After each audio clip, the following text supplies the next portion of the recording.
Hello students, today we are going to discuss about the advantages of preference shares.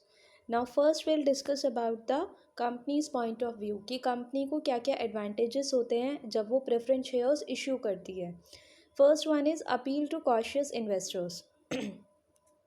Preference shares greatly appeal to those investors who look for reasonable safety of their capital along with a fixed but higher return than that obtainable on debentures.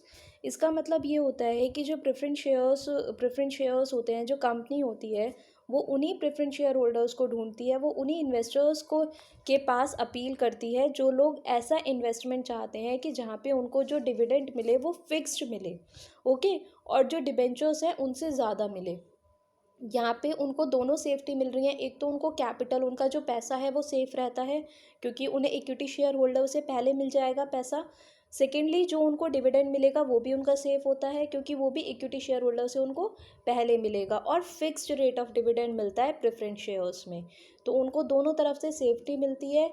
इसलिए company उन्हीं investors से appeal करती है जो इस चीज़ के लिए ready होते हैं. अपील टू कॉशियस मीन्स जो रेडी होते हैं, रेडी टू इन्वेस्ट, ओके, उन्हीं इन्वेस्टर्स के पास जाती है या उन्हीं इन्वेस्टर्स से अपील करती है. सो दिस इज़, ये भी एक एडवांटेज होता है कि इस तरीके के इन्वेस्टर्स बहुत ज़्यादा होते हैं जिनको फिक्स्ड रेट ऑफ डिविडेंड चाहिए होता है.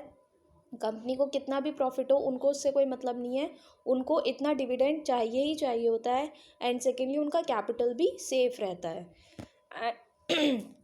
Second is no burden on profit. No burden on profit means company को कोई बर्डन नहीं होता. अगर कंपनी को सफिशिएंट प्रॉफिट है तो ही वो डिविडेंड देंगी. अगर कंपनी को सफिशिएंट प्रॉफिट नहीं है तो वो कोई डिविडेंड नहीं देगी. तो इसलिए कंपनी को कोई प्रॉफिट नहीं, बर्डन नहीं होता है, okay, on profits. Then the cost of finance is also less. और जो कॉस्ट ऑफ फाइनेंस मतलब जो भी वो प्रेफरेंस शेयर्स को जब इशू करते हैं तो जो इशू की जो कॉस्ट होती है वो काफ़ी लेस होती है, तो वो भी कंपनी के लिए एक बेनिफिट है. Third, no interference in management.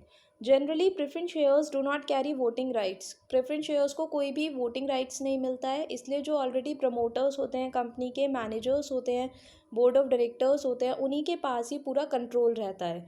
जो भी कंट्रोल है वो डिवाइड नहीं होता है क्योंकि प्रेफरेंस शेयर होल्डर्स ऑनर्स नहीं होते हैं कंपनी के, इसलिए कोई भी कंट्रोल डाइल्यूट नहीं होता है. तो ये भी एक बेनिफिट है कंपनी के लिए कि जो मैनेजमेंट में प्रेफरेंस शेयर होल्डर्स कोई भी इंटरफेयर नहीं कर सकते.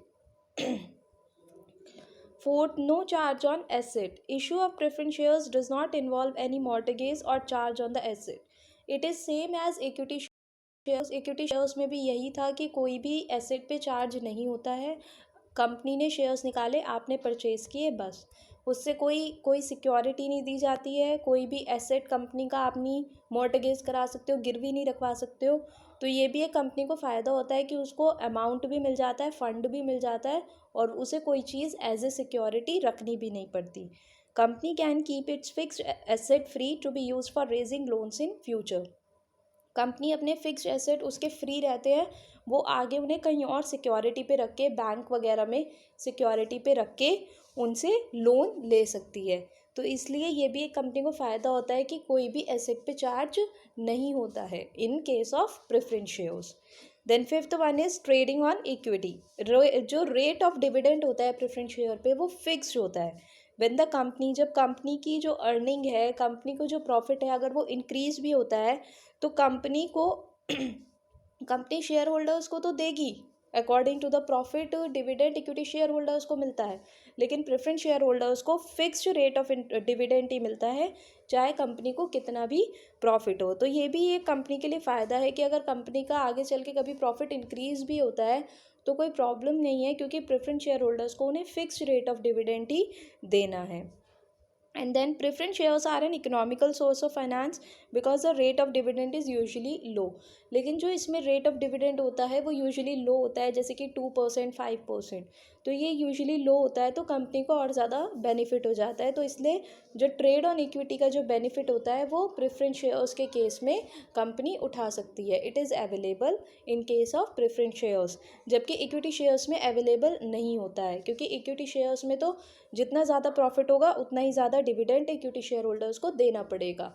लेकिन प्रेफरेंस शेयर होल्डर्स में ऐसा केस नहीं है। इसमें चाहे कंपनी को कितना भी प्रॉफिट हो, लेकिन प्रेफरेंस शेयर होल्डर्स को फिक्स्ड रेट ऑफ डिविडेंड ही देना है। Then sixth is flexibility.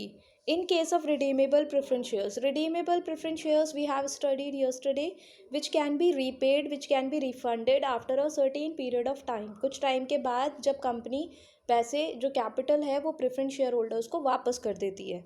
तो जो रिडीमेबल प्रेफरेंस शेयर्स है, amount can be repaid as and when the company does not need it. Company अगर रिडीमेबल प्रेफरेंस शेयर्स हैं तो company पैसे जो कैपिटल है वो वापस कर देती है जब उसको उस कैपिटल की ज़रूरत नहीं होती।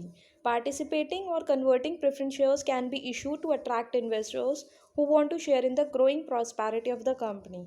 और जो पार्टिसिपेटिंग प्रेफरेंस शेयर्स हैं, पार्टिसिपेटिंग प्रेफरेंस शेयर्स कौन से थे? जो सरप्लस प्रॉफिट में पार्टिसिपेट कर सकते हैं। और कन्वर्टेबल प्रेफरेंस शेयर्स जो convertible which can be easily converted into equity shares after a certain period of time. तो जो पार्टिसिपेटिंग और कन्वर्टेबल प्रेफरेंस शेयर्स हैं वो भी हम इशू कर सकते हैं इन्वेस्टर्स को अट्रैक्ट करने के लिए कि अगर कल को कंपनी हायर अर्निंग करती है तो आप अपने जो शेयर्स हैं, प्रेफरेंस शेयर्स हैं, उनको इक्विटी शेयर्स में कन्वर्ट करा सकते हैं। या जो पार्टिसिपेटिंग प्रेफरेंस शेयर्स आप इशू करा सकते हैं। तो इससे क्या होता है, एक कंपनी में फ्लेक्सिबिलिटी रहती है, शेयर्स को इशू करने में फ्लेक्सिबिलिटी रहती है, which is also one of the advantage of the company. So these are the advantages of the companies point of view. First one is उन्हीं इन्वेस्टर्स को अपील करते हैं जिनको एक सेफ्टी भी चाहिए, फिक्स्ड डिविडेंड भी चाहिए और उनकी कैपिटल वगैरह सेफ रहती है। सेकेंडली, कंपनी के ऊपर कोई बर्डन नहीं होता क्योंकि अगर कंपनी को प्रॉफिट होगा तो ही वो डिविडेंड देगी। देन कोई इंटरफेरेंस नहीं होता है क्योंकि preference share holders voting rights को कैरी नहीं करते हैं। देन कोई एसेट पे चार्ज नहीं होता है, फिक्स्ड एसेट्स बिल्कुल फ्री रहते हैं। ट्रेडिंग ऑन इक्विटी का बेनिफिट मिलता है कंपनी को क्योंकि कंपनी की जितनी ज़्यादा अर्निंग होगी उतना कंपनी को बेनिफिट होगा क्योंकि डिविडेंड तो सिर्फ फिक्स्ड रेट पर देना है। देन फ्लेक्सिबिलिटी रहती है बिकॉज रिडीमेबल प्रेफरेंस शेयर्स में अगर कंपनी को अमाउंट नहीं चाहिए तो उस केस में क्या करेगी कंपनी, उनका कैपिटल रिफंड कर देगी जब उनको उनकी कैपिटल की नीड नहीं है। तो एक फ्लेक्सिबिलिटी रहती है कि आप जब चाहें इशू कर सकते हैं, जब चाहें उनको उनकी कैपिटल को रिफंड कर सकते हैं। Then from the investors point of view, investors को क्या क्या बेनिफिट होते हैं? फर्स्ट वन इज इन्वेस्टर्स को एक रेगुलर डिविडेंड मिलता है और वो भी इक्विटी शेयर होल्डर से पहले। रेट ऑफ डिविडेंड फिक्स्ड रहता है। Then second one is the risk involved is comparatively less because preference share capital is payable before equity share। जो रिस्क है वो कम होता है प्रेफरेंस शेयर्स में क्योंकि उनको उनका कैपिटल भी इक्विटी शेयर होल्डर से पहले मिल जाता है। Then third one is preference share holders can expect to get back their investment after a certain time.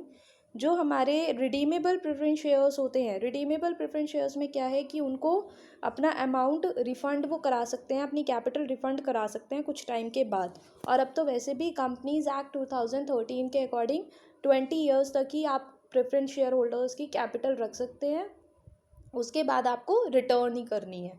Then fourth one, in case of cumulative preference shares, cumulative में क्या होता है कि जो आपका डिविडेंड है वो इकट्ठा होता रहता है। मानो इस ईयर अगर कंपनी को सफिशिएंट प्रॉफिट नहीं हुआ तो अगले ईयर वो आपके प्रॉफिट को, आपके डिविडेंड को कैरी फॉरवर्ड कर देगी। तो ये भी इन्वेस्टर्स को एक फ़ायदा हो जाता है। Okay, so once again I am repeating this, एक तो उनको रेगुलर और फिक्स्ड डिविडेंड मिलता है, दूसरा उनको कैपिटल इक्विटी शेयर होल्डर से पहले रिफंड करा दी जाती है, थर्ड अब तो सिर्फ 20 ईयर्स में ही उनकी कैपिटल उनको रिफ़ंड हो जाएगी, 20 ईयर्स से ज़्यादा उनकी कैपिटल कंपनी नहीं रख सकती है। एंड फोर्थ, अगर एरियर होता है, एरियर का मतलब होता है आउटस्टैंडिंग, अगर इन केस इस ईयर कंपनी को प्रॉफिट नहीं हुआ तो अगले ईयर आपका डिविडेंड कैरी फॉरवर्ड कर दिया जाएगा in case of cumulative preference shares. So these are the advantages from the investors point of view. Hope you all understood. Thank you.